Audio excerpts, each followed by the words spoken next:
Então a gente se descreve. Eu sou uma mulher branca, tenho cabelos cacheados, castanhos escuros, compridos. Eles estão bem compridos, inclusive são cabelo de quarentena. Tenho olho claro, tenho um piercing no nariz e tô com uma blusa branca, sentada numa cadeira. Atrás de mim tem uma parede branca. Feita essa descrição, é muito importante trazer o termo correto para vocês, né? Antes da gente começar a falar sobre mulheres com deficiência especificamente e falar sobre corpos de mulheres com deficiência. Então, de acordo com a Lei Brasileira de Inclusão de 2015, né, é muito importante a gente trazer que o termo correto é pessoa com deficiência. A lei ela foi editada, né, em 2015, só que a ONU ela já vem dizendo que o termo correto é pessoa com deficiência desde 1981, quando as pessoas com deficiência começam a se movimentar em razão da defesa dos seus direitos, mas depois eu vou falar um pouquinho com vocês sobre isso. Então, o termo é pessoa, porque a pessoa vem antes da deficiência. Então, a gente não usa mais pessoas com necessidades especiais, que às vezes a gente escuta muito pessoal falando, né? Ah, porque fulano tem necessidades especiais. Todos nós temos necessidades especiais. Às vezes, o que é uma necessidade especial para mim não vai ser uma necessidade especial para a Flávia, não vai ser uma necessidade especial para a Adria, e assim sucessivamente. Então, não existe esse termo. Portador também a gente não se usa mais, já caiu em desuso, porque quem porta carrega algo. E a pessoa com deficiência, depois quando a gente for falar um pouquinho sobre modelo de corpos, né, e corpos de pessoas com deficiência, elas não carregam a deficiência. A deficiência, de acordo com a lei brasileira, ela é um impedimento de longo prazo, né? Então, se ela é um impedimento de longo prazo, e as suas características, elas vão se dar de acordo, né, com as barreiras atitudinais, arquitetônicas, urbanísticas, então a pessoa não carrega algo. E também não é deficiente, né? Porque, como eu falei no início, a pessoa vem antes da deficiência. Então, o termo correto é PCD. Por isso que às vezes a gente vê, né, vaga para PCD. Então, é vaga para pessoas com deficiência. E aí, agora eu vou falar um pouquinho com vocês sobre questões históricas, né? Então, os corpos das pessoas com deficiência, historicamente, eles são corpos que têm muito desprezo, né, muita repulsa, principalmente pelos corpos das mulheres com deficiência, só que, ao mesmo tempo, eles têm também muita curiosidade, né? As pessoas sempre querem tocar corpos de pessoas com deficiência, sempre querem perguntar coisas para as pessoas com deficiência, e isso ele vem de uma questão histórica, política, econômica e social. Eu, como uma mulher que sou marxista e feminista, né, e que, inclusive, nós do Coletivo Juntas, nós defendemos o feminismo para os 99%, né, que é um feminismo que vai entender todas as intersecções entre raça, classe, gênero, faixa etária, orientação sexual. A gente fala, então, que tudo tem um fundamento histórico, né? Então, se a gente começa pela Idade Média, como que esses corpos de mulheres e pessoas com deficiência eram vistos? Né? Esses corpos eram vistos como corpos que eram, primeiro, eles necessitavam de caridade. Segundo, esses corpos também necessitavam de pena, de amor, de cuidado, cuidado entre muitas aspas, né? Porque a gente vai ver que muitas pessoas com deficiência além de tudo isso, eram perseguidas, eram tidas como seres que eram possuídos pelo demônio, né? Amaldiçoados, porque tinham uma deficiência. Então, toda essa carga religiosa sobre esses corpos fazia com que esses corpos de pessoas com deficiência fossem subalternizados, né? E aí, junto com esse corpo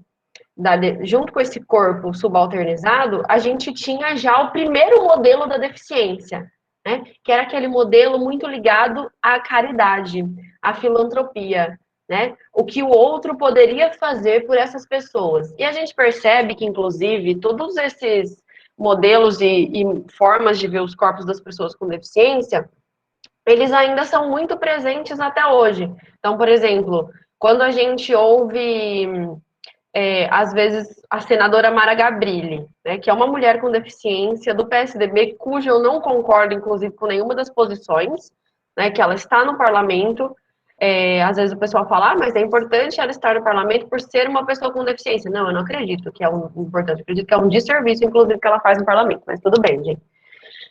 Quando ela fala no plenário, o pessoal fala, não, porque a senadora Mara Gabrilli sensibilizou as pessoas. Eu digo, não, ela não sensibilizou, ela fez mais que a obrigação dela, né? Porque quando a pessoa com deficiência fala, não é para sensibilizar, é para conscientizar, né? Então, vocês vão perceber que esses modelos de corpos, eles ainda estão muito presentes na nossa sociedade atual. Então, nós estamos em 2021, e o pessoal ainda tem várias concepções sobre corpos e pessoas com deficiência desde a Idade Média, né? Então, voltando na Idade Média, essas pessoas, como eu falei para vocês, ou elas iam para as ruas, né? Ou elas iam ali passar entre os feudos, né? Pedir coisas, é, inclusive às vezes se prostituir, né? Para conseguir, às vezes, dignidade, né? Ou elas eram perseguidas e queimadas nas fogueiras, como, né, pessoas que a gente já sabe, as caças das bruxas, né, as feiticeiras. Então, as pessoas com deficiência também eram tratadas dessa maneira. Inclusive, se a gente pega, por exemplo, que já não é na Idade Média, né, mas os casos de Esparta, por exemplo, que as pessoas com deficiência eram jogadas, né, nas florestas para serem mortas e comidas pelos animais. Por quê? Porque essas pessoas, elas eram pessoas que não eram tidas como aptas para luta, né? Como que uma pessoa que é defeituosa, entre muitas aspas, né, não tem o seu corpo perfeito, vai lutar na guerra? Então não tem como. Então, se ela não tem como lutar na guerra, ela vai ser morta. E aí, se a gente pega entre a antiguidade e o barroco, já tem algumas mudanças, gente, sobre corpos de pessoas com deficiência e também um pouco sobre o modelo de deficiência. Então, a gente tem os corpos de pessoas com deficiência vistos como corpos sagrados, vistos como corpos que têm que ser, né? Eles precisam ser cultuados. E principalmente as mulheres com deficiência. E aí vem nessa questão que eu falei para vocês da curiosidade. Então, por que os corpos das mulheres com deficiência eram tidos como corpos sedutores? Porque esses corpos tinham lesões, né? Então, esses corpos que tinham lesões, eles tinham que ser sagrados, eles tinham que ser respeitados, cultuados, né? E aí, se a gente fala sobre corpos de mulheres com deficiência, a gente tem, por exemplo, no Egito, tem um livro da Ana Maria Gurgel, que ela fala sobre a presença de mulheres com deficiência na literatura. Ela vai trazer muito as caricaturas das mulheres com deficiência nessa época. Então, mulheres amputadas, que eram pintadas em quadros, mulheres com lesões nos corpos, eram sempre, né, santificadas ou cultuadas. Então, a gente já tem uma pequena mudança. Mas, como eu falei para vocês, essa questão histórica da presença das mulheres com deficiência, ela não é uma história linear. Ela é composta de avanços e retrocessos, de acordo com o que eu falei, né? Das questões sociais, econômicas e políticas. Então, com o avanço da ciência e a dominação desses corpos pelos médicos, a gente volta para os modelos de caridade. Então, na ciência, no positivismo, a pessoa com deficiência era considerada como aquela pessoa que era louca, era considerada como aquela pessoa que não tinha capacidade de decidir sobre seus próprios corpos ou até mesmo dentro da própria sociedade. E era aquela pessoa que precisava necessariamente ser enquadrada num padrão de funcionalidade. Então, para que as pessoas com deficiência vão aos médicos? Elas vão aos médicos para serem curadas, para serem enquadradas. Então, a gente tem também muitos retratos, muitas obras dessa época, principalmente na literatura. Eu sigo muito falando sobre literatura, meninas, porque a literatura é o que tem mais obras sobre pessoas com deficiência, principalmente nessa questão histórica, né? A gente tem uma falta muito grande de obras que versem a respeito da temática da deficiência. Agora que atualmente, mas depois eu falo isso com vocês, porque eu falo demais, a Adria já sabe, que a gente tem aí, com o avanço da internet, muitas mulheres e meninas com deficiência falando sobre si, mas, infelizmente, na literatura nós temos poucas coisas, né? Então, voltando para essa questão, a gente vê que no positivismo a ideia era essa, a funcionalidade, né? E a gente tem muito isso dentro do positivismo mesmo. Então, essas pessoas, elas deveriam ser aparentemente pessoas agradáveis aos olhos, né, que a gente diz. E aí, gente, se a gente pensa, por exemplo, nas pessoas que eram loucas, nas pessoas que deveriam ser institucionalizadas, nas pessoas que deveriam ser internadas, né? A gente volta outra vez o corpo de pessoas com deficiência a serem perseguidos novamente, né? A serem trancafiados nas instituições, nos manicômios. É bem aquela questão do Foucault, né? Do vigiar e punir. Então, essas pessoas com deficiência novamente eram separadas das suas famílias. E aí, se a gente pega o exemplo da ciência e do positivismo, é muito importante a gente salientar que, por exemplo, na Segunda Guerra Mundial, né, os campos de concentração nazistas que mataram milhares de judeus, e não só judeus, né, que mataram muçulmanos, que mataram pessoas negras, imigrantes, também mataram pessoas com deficiência. Né? Então, a gente fala muito que muitos experimentos nazistas, antes de serem testados nas câmaras de gás, eram testados com pessoas com deficiência primeiro. Então, já que essas pessoas não serviam, novamente, já que elas não eram aptas para o trabalho, nem para nos campos de concentração elas chegavam a habitar. Elas já eram, quando elas chegavam nos campos, elas já eram levadas para as câmaras de gás para serem mortas pelos nazistas. Né? E aí, quando a Segunda Guerra Mundial acaba, a gente percebe que muitos soldados voltam para suas casas com deficiência. Né? Olha a contradição.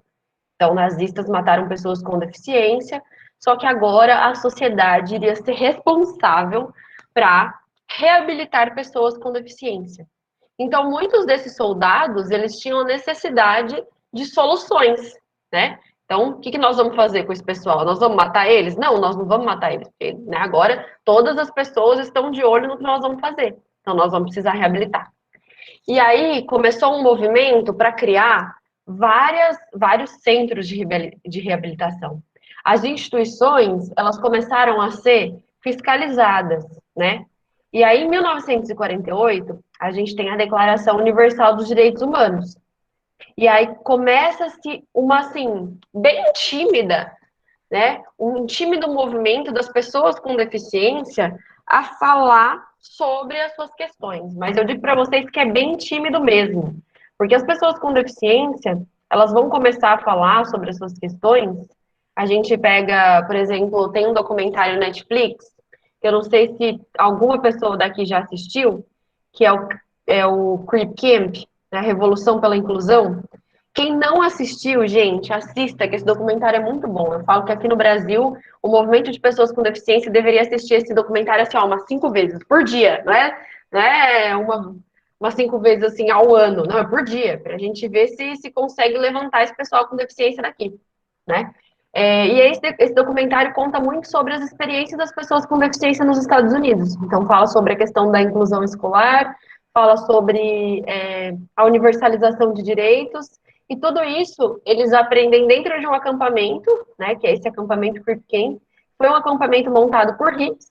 No início era só para atender adolescentes, depois eles perceberam que eles tinham a necessidade de atender mais pessoas, né, incorporar essa questão da diversidade e inclusão, e eles começam a atender pessoas com diversas deficiências ou não deficiências, né, que a gente chama de pessoas sem deficiência. E aí, dentro desse acampamento, o movimento de pessoas com deficiência, eles percebem o quanto é importante a gente valorizar as questões de coletividade, né? E aí, se a gente pensa, mas quando que o movimento de pessoas com deficiência vai começar a se movimentar no Brasil? E principalmente os movimentos de mulheres com deficiência, né? Essas pessoas eles vão começar a se movimentar no Brasil somente em 1970, mais precisamente 1979. Então, antes de tudo isso, a gente tinha toda aquela questão que eu falei para vocês, histórica da caridade, da filantropia, as primeiras instituições, inclusive criadas aqui no Brasil para atender pessoas com deficiência, eram filantrópicas, né? Se a gente pega, por exemplo, o caso das APAES, né? Associação de Pais e Amigos dos Excepcionais, olha o nome, Excepcionais. Se a gente pega as associações de surdos, né? O Instituto Benjamin Constant, que é um instituto muito importante na pesquisa de tecnologias assistivas atualmente. Mas como foi criado? Dentro da filantropia, né? Então, o movimento de pessoas com deficiência começa a dizer, não, a gente quer que o Estado seja responsabilizado para as nossas políticas e que seja necessário que nós tenhamos direitos, né? Então, numa época, né, de ditadura militar, e já pensando aí nos caminhos da redemocratização, da abertura política, os movimentos de pessoas começam a se movimentar. E aí, quais eram as principais pautas desses movimentos? Autonomia, independência, prevenção e saúde, direitos, e pensando já numa nova constituinte. Né? Então, os movimentos de pessoas têm um documentário e tem um livro também que é muito bom, que é A História do Movimento Político das Pessoas com Deficiência no Brasil. Esse livro, depois, se você quiser, Adri, eu posso mandar para você, e você manda para as mulheres no grupo. Esse livro vai falar muito sobre, principalmente, o movimento histórico feminista de pessoas com deficiência, né? Porque a gente sabe que a gente tem dados, né, do Fundo das Nações Unidas, que entre mulheres e homens, as mulheres, elas estão mais propensas a ter uma deficiência. E aí, se a gente pega entre mulheres e homens, as mulheres negras e periféricas, elas estão muito mais propensas a terem uma deficiência. E esses dados, eles também são retirados da cartilha do movimento feminista do coletivo Ellen Keller, que é um coletivo de mulheres com deficiência. E aí, por que que elas dizem que as mulheres, elas estão mais propensas a terem uma deficiência do que os homens? Porque elas dizem que as mulheres entre faixa etárias são as mulheres, né, envelhecem e elas acabam aí sendo, como que eu posso dizer, gente? Não que elas acabam vivendo mais que os homens, né? E aí essas mulheres vivendo mais que os homens, elas têm uma propensão a adquirir uma deficiência. Então elas têm uma propensão a adquirir uma deficiência visual, uma deficiência auditiva, né? Então elas trazem essas questões, né? Já que as mulheres estão mais propensas a adquirirem uma deficiência, as mulheres elas também podem decidir politicamente sobre as questões. E aí essas mulheres pensando na questão da ditadura militar, elas também foram perseguidas, elas também foram torturadas. Só que nós não temos, por exemplo, dados bibliográficos sobre essa questão das mulheres com deficiência e a tortura. E aí, nesse livro, uma das entrevistadas, ela diz, né, que as mulheres com deficiência e os homens com deficiência, dentro desses movimentos sociais que lutavam pela abertura política e a redemocratização do Brasil, eram tidos dentro dos movimentos sociais como etc. Como hoje, né? Quando a gente vai falar de movimento social, a gente fala de todos. Aí as pessoas com deficiência, a gente nem fala sobre eles. Inclusive, em vários livros, em várias autoras do serviço social que vão estudar movimentos sociais, elas não trazem a questão da deficiência. Né? Eu tenho que sempre cobrar e falar para o pessoal que eu existo, né? Que eu preciso falar, que eu preciso ser vista, e não só eu, mas também as minhas companheiras. Ontem a gente estava numa live, depois quem tiver a oportunidade de assistir, está no canal do PCDs em Luta, que é Gênero e Mulheridades. Várias mulheres com deficiência falando sobre as suas diversidades. Então, mulheres negras falando sobre os atravessamentos do racismo, mulheres travestis falando sobre a questão da sexualidade, né? Mas depois a gente fala mais sobre isso. Voltando aqui na questão, né, política histórica, aí, gente, em 1979, essas pessoas com deficiência começam a pedir mais espaços dentro da sociedade. Elas começam a dizer que, para além das associações, elas precisavam também estar presentes das representações sociais, né? E aí, quando a gente tem a abertura política e a Constituição de 88, as pessoas com deficiência também participam das decisões da Constituinte, também pedem por mais direitos dentro da Constituição. E aí, em 1984, 1985, a gente tem os movimentos de mulheres com deficiência. E por que que eu digo que são movimentos de mulheres? Elas ainda não se consideravam como movimentos feministas. Essas mulheres eram mulheres com deficiência, que estavam nos movimentos, na luta, né, contra a ditadura. Elas eram mães de pessoas com deficiência e cuidadoras. E quais eram as principais pautas dessas mulheres e mães? As pautas delas eram as mesmas pautas que eu falei para vocês no início do movimento. Era autonomia, prevenção, direito à saúde, direito ao cuidado. Elas falavam muito sobre a questão da responsabilidade afetiva. E por que que elas falavam sobre responsabilidade afetiva?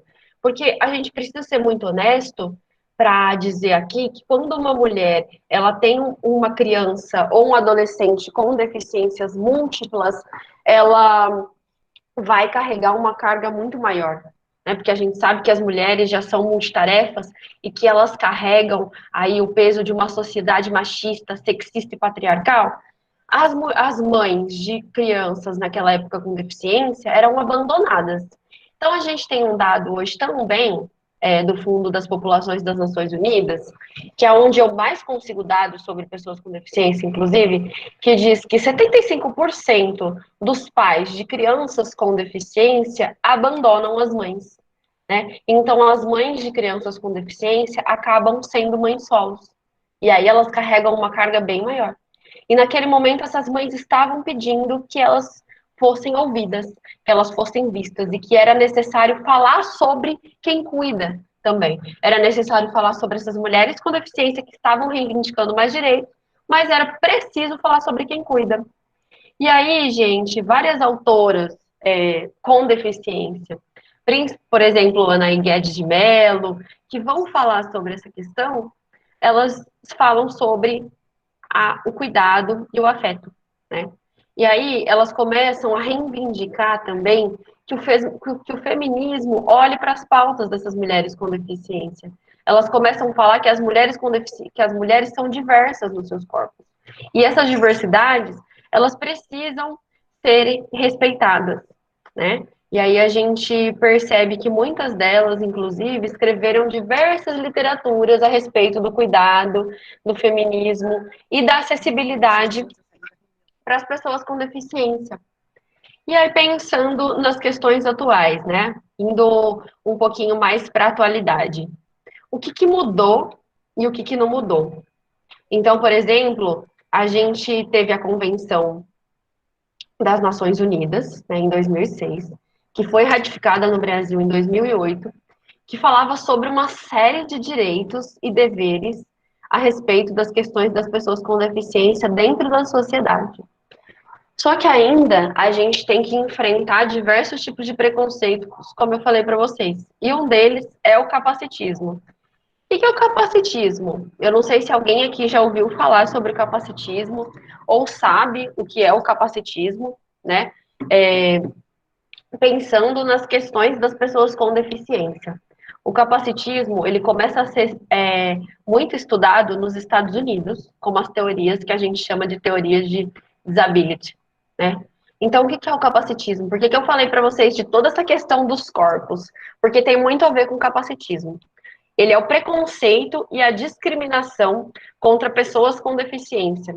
Ele parte do pressuposto, da lógica corponormatividade. Eu nunca consigo falar, gente, essa palavra. Então, os corpos sem deficiência são corpos mais capazes do que pessoas com deficiência. E já que esses corpos são mais capazes, tem um artigo meu que eu falo sobre capacitismo, a gente pode dizer, então, que os corpos com deficiência são infantis, são corpos que não possuem sexualidade, são corpos que não sentem desejos, não sentem atração, são corpos que não conseguem tomar suas próprias decisões, e aí que eu falei para vocês que a gente mescla, então, muitas questões históricas e sociais no movimento de pessoas com deficiência, e são corpos, inclusive, que vão poder, né, serem estuprados, serem invadidos, serem tocados e a gente não faz nada. E por que que eu digo isso? Que a gente tem um blog, eu não sei se vocês já ouviram falar, que chama Blogueiras Feministas. E aí nesse blog tem um texto falando sobre capacitismo. E aí a gente tem a questão da violência sexual, né, e do abuso, e a gente vê vários relatos de homens que cometem abusos contra pessoas com deficiência, dizendo, não, mas se eu não fizesse isso, ela não ia nem saber o que é sexo na vida. Ela não ia nunca sentir prazer. Eu fiz um favor para ela. Imagina, quem vai querer ter relação sexual com uma mulher com deficiência, né? Então a gente tem um dado que 90% dos casos de abuso sexual são cometidos pelos próprios cuidadores, né? E aí a gente pode ver, né? Quem são esses cuidadores às vezes? Pais, padrastos, tios, avós, né? De meninas e mulheres com deficiência. A gente tem um outro dado que é 40 a 68% das meninas e mulheres com deficiência já sofreram abuso antes mesmo dos 18 anos, né? E esse dado também é do Fundo de Populações das Nações Unidas. E aí, gente, o capacitismo, muitas pessoas com deficiência, elas estão falando sobre capacitismo. Então, o capacitismo, ele vai ter reflexões na acessibilidade, ele vai ter reflexões implícitas e explícitas a respeito desses preconceitos. Então, se a gente pega, por exemplo, no mercado de trabalho, a gente sabe que nós temos as leis de cotas, que historicamente foram uma conquista dos movimentos de pessoas com deficiência, mas, infelizmente, a gente tem um dado que 1% das pessoas com deficiência estão inseridas no mercado de trabalho. Então, se a gente tem, por exemplo, o censo do IBGE de 2010, ele diz que um quarto da população possui algum tipo de deficiência. Se um quarto da população possui algum tipo de deficiência, é muito estranho, né? A gente só ter essa porcentagem de pessoas com deficiência no mercado de trabalho. Ainda mais agora. Por que que eu digo ainda mais agora? Porque no Congresso a gente estava lutando por uma pauta, eu e a Sâmia, né, a deputada Sâmia, como a Adri falou, eu sou uma das assessoras do gabinete da Sâmia, a gente estava lutando para ampliação da lei de cotas. Porque agora com o Lira na presidência da Câmara, qual era uma das pautas que eles queriam aprovar com muita urgência, que era uma demanda dos empresários? Era a pauta dos monoculares serem considerados como pessoas com deficiência. E aí, por que que o movimento de pessoas com deficiência não estava aceitando que esse projeto passasse, né, na Câmara? Porque, gente, as pessoas monoculares, elas não vão ter as mesmas barreiras de acessibilidade que mulheres com deficiência visual total, por exemplo, que mulheres negras e periféricas com deficiência visual total, né? Elas não vão precisar de leitores de tela, como eu falei para vocês aqui, eu estou usando um leitor de tela no meu computador, né? Elas não vão precisar de adaptações na empresa, elas não vão precisar de piso tátil, elas não vão precisar de braille nas portas do banheiro, né? Elas não vão precisar de auxílio, às vezes, para serem guiadas. Então, como eu falei para vocês, os empresários, quando eles vão contratar uma pessoa com deficiência, eles querem aquela pessoa que não pareça que tem algum tipo de deficiência. Tanto que se a gente pega a lista de contratações de pessoas com deficiência, a gente vai perceber que quem são aquelas pessoas que são contratadas primeiro?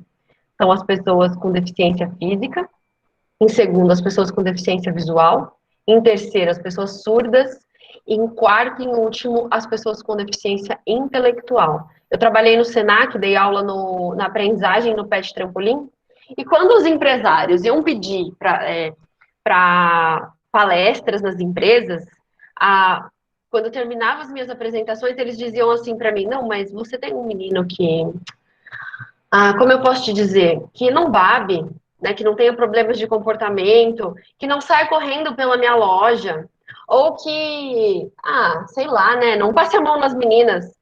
E aí a gente vem naquele mito de que pessoas com deficiência intelectual têm a questão da sexualidade aflorada. Não sei se vocês já ouviram isso. Muita gente fala isso, inclusive uns psicólogos aí que fazem um desserviço para a população, né? Que dizem que, meu Deus, que as pessoas com deficiência intelectual, elas têm, né, uma libido muito grande. E, gente, não é isso. A gente sabe que não é isso. Todo mundo tem desejo, todo mundo tem vontade. Mas depois eu falo disso. Não tô falando, eu falo demais, a Adria sabe. Voltando na questão do trabalho, então eles querem o mínimo de adaptações das empresas. Tanto que a gente sabe que o governo Bolsonaro estava tentando fazer uma série de desmontes na lei de cotas, né? Inclusive destinar um fundo para as empresas, ao invés de contratar pessoas com deficiência. E esse fundo ia para uns centros de habilitação e reabilitação, né? O desgoverno que se disse tão a favor à inclusão e acessibilidade, gente, desde o momento em que ele assumiu o poder, ele vem desmontando direitos de pessoas com deficiência. Então, o projeto dos monoculares passou e agora a nossa luta é ampliar a lei de cotas. Né? Porque se a gente amplia a lei de cotas, já que tem mais um grupo de pessoas com deficiência entrando nessa lei, a gente precisa de ampliação nos cargos de empresas. Né? Hoje, como que funciona? A gente tem de 1 a 5% de vagas destinadas a pessoas com deficiência dentro das empresas, de acordo com o número de funcionários. Né? Então, a empresa que tem um número de funcionários muito grande, ela vai precisar ter 5% de destinação de cotas para as pessoas com deficiência. Né? E aí, pensando nessas questões, as mulheres com deficiência, elas vão sofrer muito mais dentro do mercado de trabalho. Porque as mulheres com deficiência, a gente tem um dado também que 0,79 das mulheres, elas nem chegam a terminar o ensino fundamental, né? Então, se essas mulheres não conseguem nem terminar o ensino fundamental, como elas vão chegar nas universidades? Nas universidades, a gente não tem pesquisas que façam o recorte de gênero. Né? A gente tem uma pesquisa que diz que menos de 1% de pessoas com deficiência ocupam as vagas das universidades. Então, se essas mulheres não conseguem terminar o ensino fundamental, ir para o ensino médio e chegar nas universidades, como que essas mulheres elas vão chegar no mercado de trabalho? Então, na grande maioria das vezes, elas têm uma disparidade entre mulheres e homens com deficiência. E, novamente, a gente vê as questões das reflexões do machismo, né, no cotidiano dessas mulheres. Então, além de lidar com o machismo, elas têm que lidar também com o capacitismo. Como eu falei para vocês, inferioriza e subalterniza as mulheres com deficiência. E aí, se a gente fala sobre a questão, como eu falei para vocês, da sexualidade, então mulheres com deficiência não têm direito de exercer a sua sexualidade, porque já que elas são seres infantis, já que elas são seres que não podem tomar suas próprias decisões, ou elas são hipersexualizadas, como eu falei no caso das pessoas com deficiência intelectual, ou elas são anjos, exemplo de superação. Eu ouço muitas pessoas dizendo, por exemplo, que eu sou um anjo, que eu sou um exemplo de superação. Não, gente, inclusive quando elas descobrem que as questões da minha sexualidade, aí elas ficam de cabelo em pé. Não, não é possível. Uma vez eu fui ao shopping com a minha companheira, e aí a gente foi comer um lanche, e o pessoal disse, nossa, que linda, né, você cuidando da sua irmã. Aí ela falou, não, ela não é minha irmã, não, ela é minha companheira. Aí a mulher ficou tipo, meu Deus, que é isso? Né? O que tá acontecendo aqui? Não tô entendendo. Né? Então, as pessoas elas não acreditam que nós podemos ter orientações sexuais diversas também. E aí, quando a gente fala disso, é muito prejudicial. Tem uma professora da psicologia, que é a Ana Cláudia Bortolozzi, que eu indico muito para todas as manas que quiserem ler os textos dela. Ela tem um texto que chama Mitos e Verdades sobre a sexualidade de pessoas com pessoas com deficiência. E aí ela fala como isso é prejudicial quando nós vamos falar de prevenção e saúde. Porque então a gente tem o caso de adolescentes com deficiência que as famílias não levam a ginecologista, porque elas acreditam que elas não têm necessidade. E aí, quando a gente fala sobre a questão de direitos e da nossa Constituição, a gente sabe que a saúde é um direito universal. Né? Então, todas as mulheres têm direito à saúde, à prevenção e ao cuidado. Só que aí a gente tem meninas com deficiência que nunca foram a ginecologista. E eu falo para vocês, por exemplo, na sexualidade e no cuidado, por que as pessoas com deficiência intelectual, elas têm essas questões de pôr a mão, do toque? Porque quando é criança, a gente não ensina o que é certo e o que é errado. A gente sempre trata essas pessoas como seres infantis. Então, por exemplo, quando o menino é criança e se toca, né? A gente fala, ai, que lindo, ai, que bonitinho, nossa, que coisa mais linda. Esse menino cresce, ele se torna um adolescente, um homem com deficiência intelectual, e ele continua lindo. Ele continua fofo, nossa, ele tá pondo a mão no pinto no meio de todo mundo e ele é lindo, maravilhoso, né? Eu tinha muitos casos disso com os meus alunos. Assim, todo mundo achava eles lindos. Eu falava, não, gente, não é lindo, não. Imagina se esse menino estupra uma mulher com deficiência ou uma menina sem deficiência. Então, a gente tem muitos casos, por exemplo, de homens com deficiência que abusam de mulheres com ou sem deficiência e que a sociedade diz que eles são coitados. Não, imagina. Ele não fez isso porque ele quis. Não, ele não sabia, né? Então, a gente precisa também conversar sobre sexualidade com esses meninos, principalmente com os adolescentes com deficiência.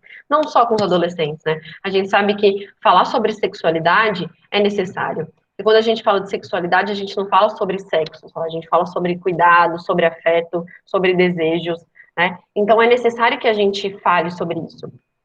E aí, pensando nisso, como eu falei para vocês, muitos homens com deficiência abusam das suas companheiras, né? Muitos homens com deficiência cometem violência contra a mulher. E eles são pessoas, como todas as outras. Então, eles são seres que têm contradições. E é por isso que eu falo que a gente não pode tratar as pessoas com deficiência como exemplo de superação. Porque essas pessoas, se elas são tratadas como exemplo de superação, elas são desumanizadas, né? Elas deixam de ser pessoas com defeitos e com qualidades e elas se tornam heróis, né? E ninguém é herói. A gente sabe que todo mundo tem suas histórias, tem suas vivências, tem suas experiências, sofrem discriminações e preconceitos, mas ninguém é herói. A gente tem história. E as histórias, elas precisam ser contadas. Então, para que essas histórias sejam contadas, a gente precisa dar características dessas narrativas, né? E como a gente vai cuidar das mulheres com deficiência, se os homens com deficiência também são abusadores, né? Então, a gente precisa falar sobre sexualidade, a gente precisa falar sobre cuidado. E aí, se a gente pensa na questão da prevenção também, é uma coisa que eu e o Mauro, nós batemos muito na nossa campanha, no ano passado aqui em Ribeirão, que é a questão da acessibilidade nos postos de saúde.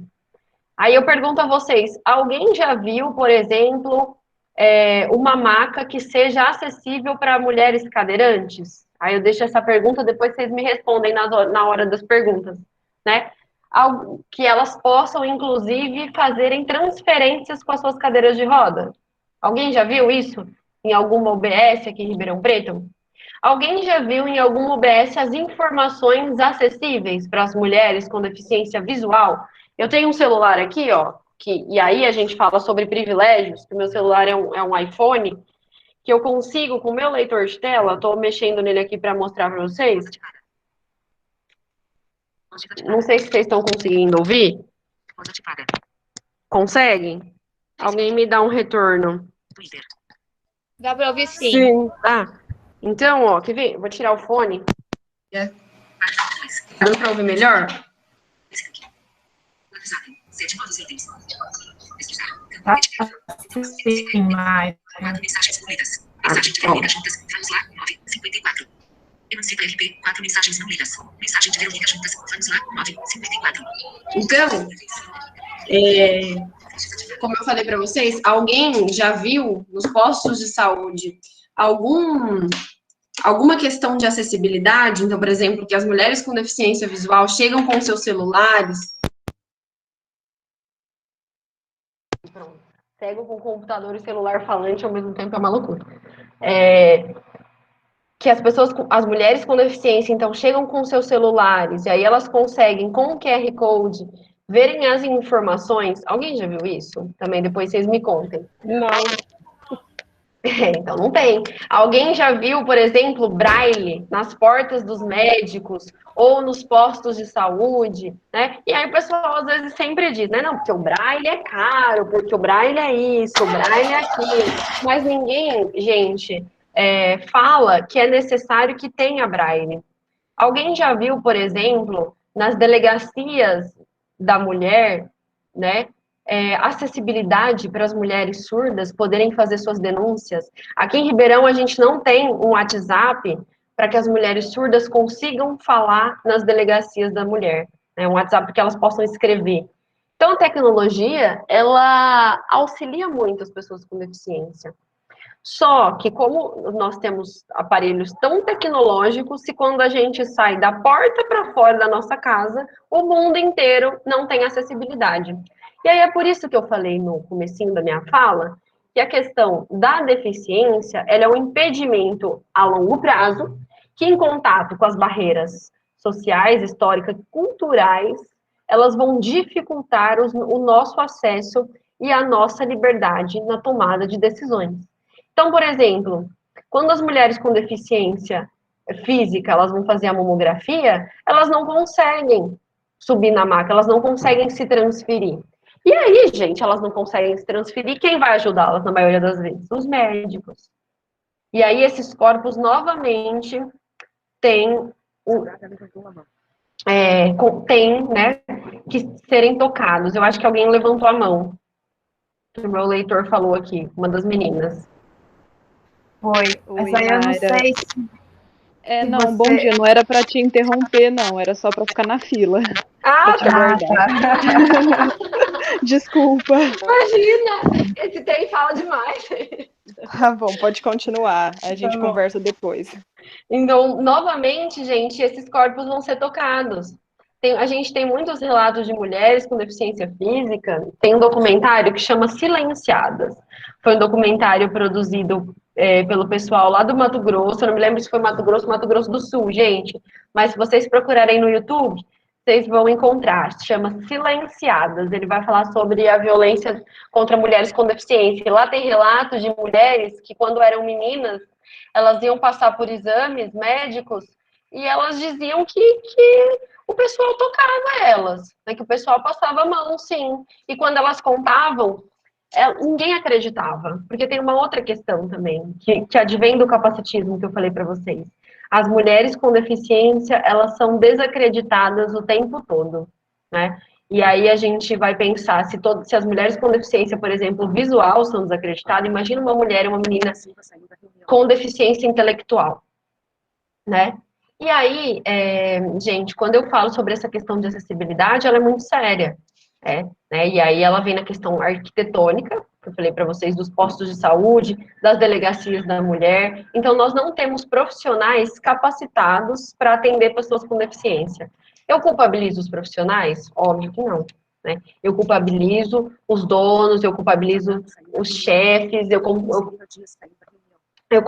culpabilizo essas pessoas que, ao invés de treinar os funcionários para receber essas pessoas com deficiência, eles acabam esquecendo que nós somos uma população consumidora. Né? Como eu falei para vocês, nós somos 1/4 da população que consome, que trabalha, que vai à escola, né? E que são pessoas que necessitam de acessibilidade. Então, a gente pensa, por exemplo, nas questões da delegacia da mulher, que eu falei para vocês. Então, a gente não tem profissionais que são capacitados para atenderem mulheres com deficiência. Toda vez que as mulheres surdas vão a uma delegacia da mulher, elas têm a necessidade de um intérprete. É fácil mulheres surdas andarem com intérprete? Não, porque a gente fala aqui de um lugar de privilégio. Mas a gente tem muitas mulheres surdas, negras, periféricas, que às vezes não, né? Vamos ser bem sinceros, que na maioria das vezes não tem contato com a língua brasileira de sinais. Eu atendi um caso lá no Rio de Janeiro, quando a gente foi numa experiência lá com o pessoal do Morro do Alemão, que era de uma menininha de 5 anos, que era uma menina surda, que a mãe não conseguia vaga para ela na escola, que com 5 anos ela não conseguia se comunicar, e aí ela era muito brava, ninguém entendia porque que ela era brava, né? Ela batia, ela chutava, e ela era uma menina muito forte. E aí ninguém entendia isso, todo mundo ficava bravo, batiam nela, inclusive na comunidade, o pessoal na rua batia nela, então ela chegava em casa sempre machucada, porque ninguém sabia lidar com ela. E aí, quando a gente começou a conversar com a família, falar sobre a língua brasileira de sinais, né, orientar essa família e não culpabilizar, que na maioria das vezes o que os profissionais, principalmente os médicos, fazem é culpabilizar as famílias, eles começaram a entender que essa menina precisava de ajuda. Né? E aí a gente pensou em encaminhar para os equipamentos de saúde, aí a gente falou da importância da língua brasileira de sinais, e aí os pais eram não letrados, e eles falaram, mas dona, como que a gente vai aprender esse negócio se a gente não sabe ler e escrever, como que a gente vai falar com ela? Então vem também o desespero da família de como se comunicar. Na maioria das vezes, as famílias acabam não tendo contato com a língua brasileira de sinais. E se eles não têm contato com a língua brasileira de sinais, eles não falam com as pessoas dentro das próprias casas. Então, as pessoas surdas acabam ficando isoladas. Não sei se todo mundo já viu o pessoal surdo que se encontra ali na rodoviária para conversar. Não sei se vocês já viram. Então, eles acabam, nos movimentos deles, nos grupos, tendo mais contatos que na família, né? Então, a gente, aqui, uma demanda aqui em Ribeirão, que os movimentos de pessoas surdas sempre trazem, é a questão de uma central especializada de intérpretes, né? E por que eles pedem sempre essa central especializada de intérprete? Porque aí eles vão ligar, por exemplo, nessa central e vão pedir um intérprete, por exemplo, para falar em alguma questão de atendimento bancário. Tem um aplicativo que ele chama HandTalk. Não sei se vocês já ouviram falar que é um aplicativo para pessoas surdas. Mas a maioria deles não gostam. Inclusive, agora no EAD, muitos reclamam do HandTalk. Que as universidades elas estão se utilizando do HandTalk para poder dar as aulas em EAD sem pedir intérprete. Então, a gente está aqui numa reunião do Meet, por exemplo, se a gente tivesse uma pessoa surda, a gente precisaria do intérprete. É a mesma coisa numa aula online. As pessoas surdas precisam do intérprete, mas eles reclamam porque o HandTalk é um robô, né? E ele é caro, porque, assim, equipamento de tecnologia assistiva, gente, é caro. Né? A gente sabe, por exemplo, que o Android, o celular Android, ele tem um programa de leitor de tela também, que é o Talking Back.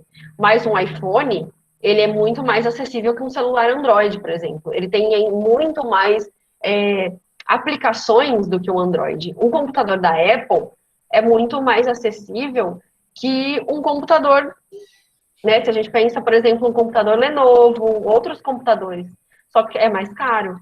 Então, quer dizer, será que as pessoas têm oportunidades iguais? Não, elas não têm oportunidades iguais. Será que elas têm o mesmo acesso? Não, elas não têm o mesmo acesso. Então, se a gente fala de uma construção histórica de políticas, a gente precisa pensar, né, nessas questões. E aí, eu queria trazer uma coisa para vocês. Não sei que horas são, Adriana. Deixa eu ver. Não, ainda dá para falar rapidinho? 10 minutos para você, Mayra, para depois a gente partir para as perguntas. Beleza. E aí eu quero trazer uma coisa para vocês, que foi uma questão muito grave, eu não sei se todo mundo acompanhou, que o Atlas da Violência de 2020 não trouxe dados a respeito da violência contra pessoas com deficiência, né? E aí eu falei para vocês de toda essa falta de acessibilidade, falei para vocês dessa questão da privação, né, da sexualidade, da infantilização. E aí, ao contrário, né, do Atlas da Violência não trazer, somente em 2019, a gente viu no Disque 100 dados de denúncia, os dados são de 12,9 mil denúncias de violência contra as mulheres com deficiência. E aí a gente tem que pensar na subnotificação de dados e a gente tem que pensar na falta de acessibilidade. Então, muitas não denunciam, né? Eu falei para vocês dos dados de estupro, de violência. E aí a gente pensa, por exemplo, de 10 mulheres assassinadas, 2 possuem uma deficiência, né? Uma em cada 4 mulheres com deficiência já sofreu abuso, como eu falei para vocês, estupro, assédio. Eu falei para vocês da questão de 90% dos casos de estupro e assédio contra pessoas com deficiência são cometidos dentro das próprias casas. Então, essas mulheres, elas têm 4 vezes chances a mais que uma mulher sem deficiência e ela não vai conseguir obter ajuda nem do Estado, nem da família e nem dos equipamentos de políticas públicas que atendem essas mulheres. Então, se a gente pensa que as mulheres sem deficiência, elas têm que conviver com machismo, com racismo, com LGBTIA+, fobia, com a gordofobia, as mulheres com deficiência, além de conviver com tudo isso, elas têm que conviver com o preconceito e a discriminação contra pessoas com deficiência. E aí queria falar mais um último dado para vocês, uma pesquisa feita em 2020 pela BBC News Brasil, a respeito de dados das pessoas com deficiência na política, eles trouxeram que 1% das pessoas com deficiência que ocupam cargos eleitorais, elas possuem alguma deficiência. E aí, se a gente pensa, essa pesquisa ela não teve recorte de gênero, Então, se a gente traz que 1% das pessoas com deficiência possuem alguma deficiência, imagine mulheres. Então, a gente tem uma senadora, por exemplo, que é a Mara Gabrilli, que tem uma deficiência. A gente tem uma vereadora lá em BH, que é a Amanda Gondim, que tem deficiência. A gente tem uma vereadora agora com síndrome de Down, gente, que eu esqueci da onde ela é. Vou dizer para vocês, assim, não é muito significativo, não. Desculpa falar isso, gente, mas é que são pessoas de partido de direita. Então, o que adianta elas estarem no poder? E isso é muito importante a gente pensar também para refletir. Não basta estar no parlamento. A gente discute muito isso com a Sâmia Bonfim e dentro do PSOL. Então, não basta a gente ocupar os espaços políticos que a gente não tem políticas que falem sobre libertação, emancipação, direitos, né? E se a gente não fala de diversidade, porque eu acredito que não existe mais essa falsa história de falar sobre igualdade, porque nós somos diversas, nós somos várias, né? E nós temos singularidades e particularidades dentro de toda essa universalidade, né? E aí, para a gente ser anticapitalista, a gente precisa defender tudo isso. Então, eu sempre falo, não basta as pessoas com deficiência ocuparem o parlamento. A gente tem, por exemplo, o Felipe Rigoni, né, que é deputado federal, não sei se todo mundo conhece, o Felipe.